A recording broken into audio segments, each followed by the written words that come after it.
আসসালামু আলাইকুম রহমতুল্লাহি ওবরকাতুহ। সম্মানিত দর্শক, বাংলাদেশের রাজনীতিতে বিদেশি গোয়েন্দা সংস্থাদের যে আধিপত্য, এটি পাকিস্তান জমানাতে থেকেই ছিল। আপনারা জানেন যে আমরা যখন ব্রিটিশ শাসনের অধীন ছিলাম, তখন আসলে বাংলাদেশের সব কিছু, শুধু বাংলাদেশ নয়, পাক ভারত উপমহাদেশের সব কিছুই ব্রিটিশরা নিয়ন্ত্রণ করতেন।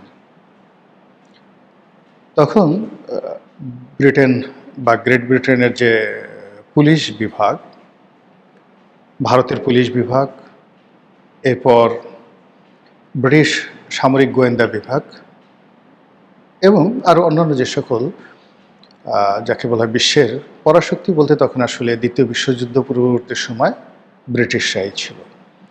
ঠিক সেই সময়টাতে যত যন্ত্রণা ছিল, ব্রিটিশদের যন্ত্রণা ছিল, কিন্তু পৃথিবীর অন্য কোনো গোয়েন্দা সংস্থা, সেটা চীন হোক, রাশিয়া হোক কিংবা আমেরিকা হোক, তখন আসলে ভারতবর্ষের এবং আমাদের এই বাংলাদেশে কখনোই নাক গলানোর সাহস পেত না, সুযোগ পেত না। কিন্তু পাকিস্তান জমানা থেকে আমরা মূলত ভারতের ইসরায়েলের মোসাদ এবং আমেরিকার যে সিআইএ, তাদের খপ্পরে পড়ে যাই। এবং সেই সময়টাতে আমাদের যারা রাজনীতিবিদ ছিলেন, তাদের একটা বিরাট অংশ মার্কিন মদতপুষ্ট ছিল, আর আরেকটি অংশ ভারতের মদতপুষ্ট ছিল। মূলত 50-এর দশকটি অ্যাবসলিউটলি সিআইএ নিয়ন্ত্রিত হতো। সিআইএ 50-এর দশকে বাংলাদেশের যে সকল মুসলিম রাজনীতিবিদ ছিলেন, বিশেষ করে মুসলিম লীগকে একেবারে শুইয়ে দেওয়া, খেলাফতে রব্বানী পার্টি সহ অন্যান্য যে সকল পার্টি ছিল, যেমন নিজাম ইসলামের পার্টি, এগুলোকে জনবিচ্ছিন্ন করা, এ সব কিছুর পিছনে মার্কিন একটা নীল নকশা ছিল। এরপর আওয়ামী লীগকে বাছাই করা এবং আওয়ামী লীগের নেতৃত্বে আব্দুল হামিদ খান ভাসানী যে ছিলেন, তাকে চীনের ট্যাগ আছে এই কথা বলে তাকে দল থেকে বহিষ্কার করে সেখানে হোসেন শহীদ সরওয়ার্দীর যে আধিপত্য, সেটা প্রতিষ্ঠা করার পেছনে মার্কিন যুক্তরাষ্ট্রের একটা বিরাট হাত ছিল। আপনারা সবাই জানেন যে হোসেন শহীদ সরওয়ার্দীকে আমেরিকার দালাল বলা হতো এবং তিনি আমেরিকার এই দালাল উপাধি হওয়ার কারণে পশ্চিমবঙ্গের রাজনীতিতে, সর্বভারতীয় রাজনীতিতে রীতিমতো কোণঠাসা হয়ে পড়েছিলেন। এবং তিনি আর কিছুদিন থাকলে সেই পণ্ডিত জওহরলাল নেহরুর জামানাতে তিনি অ্যারেস্টেড হয়ে যেতেন। ওই অবস্থায় বলতে গেলে তাকে সিআইএর পরামর্শে বাংলাদেশে আনা হয় এবং বাংলাদেশের রাজনীতিতে তাকে প্রতিষ্ঠিত করা হয়। যদিও পশ্চিম পাকিস্তানে তার অবস্থা ভালো ছিল না, কিন্তু যেহেতু পাকিস্তান যে রাষ্ট্রটি সেটি সিআইএ নিয়ন্ত্রিত ছিল, আস্তে আস্তে হোসেন শহীদ সরওয়ার্দীকে আমেরিকা সেই ক্ষমতার একেবারে শীর্ষ পর্যায়ে পৌঁছে দিয়ে তাকে পশ্চিম পাকিস্তানের প্রধানমন্ত্রী পর্যন্ত বানিয়ে ফেলে। তো ওই যে 50-এর দশকে হোসেন শহীদ সরওয়ার্দীকে কেন্দ্র করে সিআইএর যে আধিপত্য, তখন থেকে কিন্তু আমাদের দেশে যে আমেরিকার সাম্রাজ্যবাদের বিরুদ্ধে স্লোগান উঠতে থাকে। এবং 50-এর দশকে আমাদের দেশে ব্যাপকভাবে বামপন্থী রাজনীতি, বিশেষ করে চীনপন্থী, তাদেরকে তখন বলা হতো পিকিংপন্থী কমিউনিস্ট পার্টি আর রুশপন্থী মস্কোপন্থী কমিউনিস্ট পার্টি, তাদের একটা প্রচণ্ড দাপট ছিল।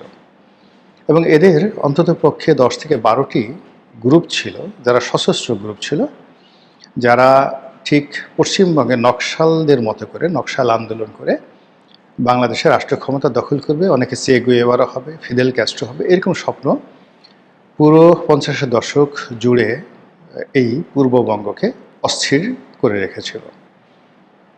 তো যখন 1954-এ 54-র যে নির্বাচন হলো, সেই নির্বাচনে আওয়ামী লীগের ভূমিধ্বস বিজয়, অর্থাৎ যুক্তফ্রন্টের বিজয়, তারপর সেই সরকারের ব্যর্থতা, 1958-এ যখন আইয়ুব খান ক্ষমতায় এলেন, তখন মোটামুটি 5 বছর একেবারে 62 সন পর্যন্ত চুপচাপ থাকলো। ৬২-র পরে গিয়ে সেই আমেরিকার যে সিআইএর যে দাপট, তার সঙ্গে সঙ্গে আবার রয়ের দাপট শুরু হলো এবং রয়ের দাপট এতটা বেশি হয়ে গেল যে এই যে আমরা ৬৯-এর গণ অভ্যুত্থান বলি, এর পেছনে রয়ের হাত আছে। আমরা আগরতলা ষড়যন্ত্র যেটা মামলা বলি, এখন আওয়ামী লীগ অফিসিয়ালি স্বীকার করে যে না, তাদের সঙ্গে ভারতের যে গোয়েন্দা সংস্থা এবং ভারতের যারা রাজনৈতিক নেতৃবৃন্দ রয়েছে তাদের দ্বিপাক্ষিক বৈঠক হতো এবং পশ্চিম পাকিস্তান থেকে বাংলাদেশকে আলাদা করার জন্য তারা ভারতের সহযোগিতা নিয়েছিল। এটা এখন ওপেন সিক্রেট। তো কী হলো, সেই ভারতের যে র, তাদের সঙ্গে তখন যুগপৎভাবে মোসাদের সম্পর্ক ছিল, কিন্তু অফিসিয়ালি ভারত আসলে কেজিবি নিয়ন্ত্রিত ছিল। তো যেহেতু ভারত এখানে রয়ের মাধ্যমে সব কিছু হ্যান্ডেল করতো, এখানে কেজিবিকে আমরা চিনতাম না। তো র এবং সিআইএ এই দুটো ছিল স্বাধীনতা পূর্ব সময় আমাদের বাংলাদেশের যে বিদেশি গোয়েন্দা সংস্থার কর্তৃত্ব। স্বাধীনতার পরে কেজিবি আসে, সিআইএ আসে, র আসে এবং এটা একেবারে সেই 2009 সন পর্যন্ত চলতে থাকে। কিন্তু এর মধ্যে আবার যেটা হলো যে কেজিবি রাশিয়া যে ভেঙে যাওয়ার পরে, অর্থাৎ সোভিয়েত ইউনিয়ন ভেঙে যাওয়ার পরে আমাদের এই অঞ্চলে কেজিবির যে কর্মকাণ্ড এটি বলতে গেলে বন্ধ হয়ে যায়, স্টেশনগুলো বন্ধ হয়ে যায়। তো তখন আসলে সোভিয়েত ইউনিয়ন পতনের পর র, সিআইএ এবং মোসাদ, তার সঙ্গে সঙ্গে আইএসআই, পাকিস্তান গোয়েন্দা সংস্থা, তারা বাংলাদেশে ব্যাপকভাবে তাদের কার্যক্রম চালাতে থাকে। এরপর যখন পাকিস্তানের অর্থনীতি খারাপ হয়ে যায়, বিশেষ করে 2010 সনের পরে, সেখানে আইএসআই যেটা তাদের যাকে বলা হয় তৎপরতা বাংলাদেশে ব্যাপক হারে কমতে থাকে। কিন্তু 2006-07 পর্যন্ত আইএসআইয়ের একটা বিরাট ভূমিকা বাংলাদেশে ছিল। যাই হোক, 2014 সনের পরে বাংলাদেশে রয়ের পাশাপাশি মোসাদ মানে ইসরায়েলি গোয়েন্দা সংস্থা, তারা গুরুত্বপূর্ণ ভূমিকা পালন করতে থাকে এবং এখন পর্যন্ত মোসাদের যে কার্যক্রম বাংলাদেশে আছে এটা আপনি কল্পনাই করতে পারবেন না। ইভেন লেবানন কিংবা ইয়ামেন, ইভেন পাকিস্তান, এই সকল দেশে মোসাদ যে কার্যক্রম চালায় তার চেয়ে অনেক বেশি কার্যক্রম তারা বাংলাদেশে চালাচ্ছে। ফলে বিভিন্ন সময় মোসাদের এজেন্ট, মোসাদের সাথে সম্পর্ক ভালো, ইত্যাদি ইত্যাদি বিষয়গুলো আমাদের সামনে চলে এসেছে এবং চিহ্নিত মোসাদের বিভিন্ন এজেন্টরা আমাদের সমাজের কত ভালো ভালো জায়গাতে আছে এটা আপনারা মোরালেস এখন জেনে গেছেন। তো যাই হোক, এরই মধ্যে ডিপ স্টেট আসলো, শেখ হাসিনার পতন হলো, রয়ের বলতে গেলে কর্তৃত্ব 2 বছরের জন্য স্টপ হয়ে গেল। ডক্টর ইউনূসের জামানাতে মূলত সিআইএ, আইএসআই, মোসাদ এদের একটা ব্যাপক ভূমিকা ছিল, কিন্তু র সেই সময়টাতে কিন্তু পিছু টান দিয়েছিল। কিন্তু ডক্টর মোহাম্মদ ইউনূস সরকারের পতনের পরে আবার র তার সাবেক জায়গায় ফিরে এসেছে আরও ব্যাপকভাবে, এবং র যেভাবে ফিরে এসেছে তার সঙ্গে পাল্লা দিয়ে আবার সিআইএ তারাও তাদের তৎপরতা বৃদ্ধি করে ফেলেছে এবং এই যে তৎপরতাগুলো বৃদ্ধি করতে পেরেছে তার আপনি বাস্তব অবস্থা দেখবেন যে আমাদের দেশে কতগুলো সমস্যা নেই বা কতগুলো সমস্যা হওয়ার কথা না, কিন্তু সেই সমস্যাগুলো তৈরি হয়ে গেছে। যেমন ধরুন, ইসলামী ব্যাংকে একটা সমস্যা হলো। এই ইসলামী ব্যাংকের সমস্যা, বাংলাদেশ ব্যাংকের গভর্নর নিয়োগ, 5টি ইসলামী ব্যাংক, এসালামের যে ব্যাংক, এগুলোকে আবার মালিকদের কাছে ফিরিয়ে দেওয়া, এটা কোনো সাধারণ ঘটনা নয়। এই ঘটনাগুলোর মাধ্যমে বিএনপির সাথে, জামাতের সাথে, এনসিপির সাথে যে একটা স্বাভাবিক সৌহার্দ্যপূর্ণ সম্পর্ক ছিল, সেই সম্পর্কটি আবার অহিনুকুল সম্পর্কে পরিণত হয়ে গেল। দ্বিতীয় যে ফেজ,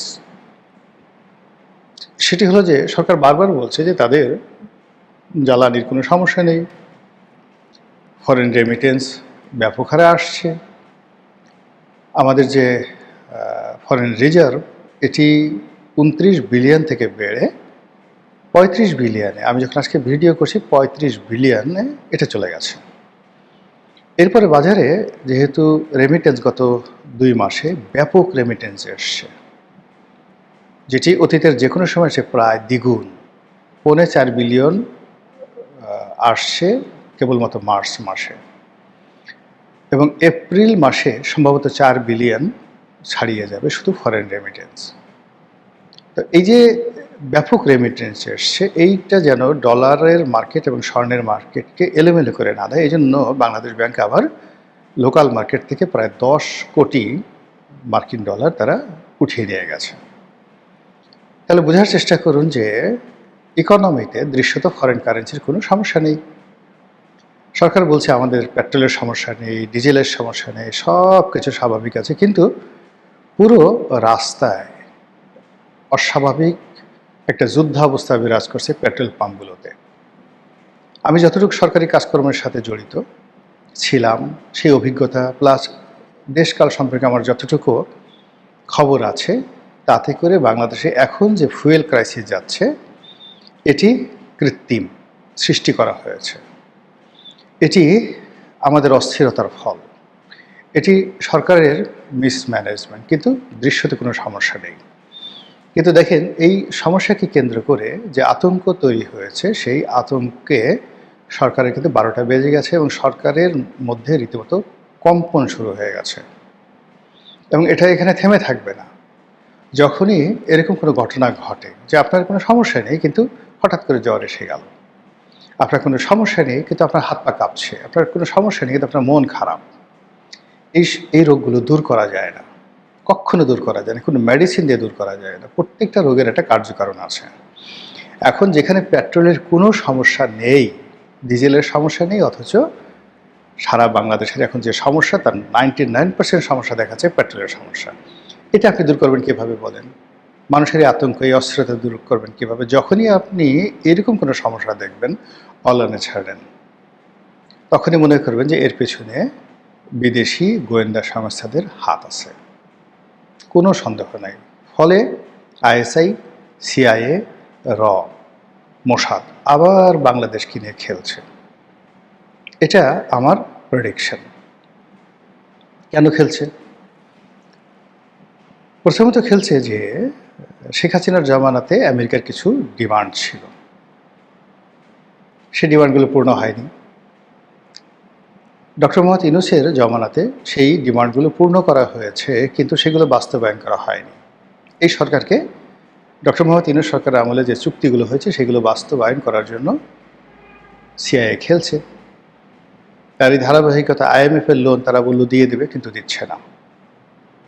এদিকে পাকিস্তানের সঙ্গে যে ব্যবসা বাণিজ্য হওয়ার কথা ছিল, পাকিস্তানও তারা চীনের সহযোগিতায় বাংলাদেশে আবার নতুন করে তাদের তৎপরতা বৃদ্ধি করেছে, এবং এখন পাকিস্তান নিজেকে পরাশক্তি, আন্তর্জাতিক একটা নেগোসিয়েটরের ভূমিকায় নিয়ে আসছে। তারা বাংলাদেশেও তাদের কর্তৃত্ব প্রতিষ্ঠা করতে চায়।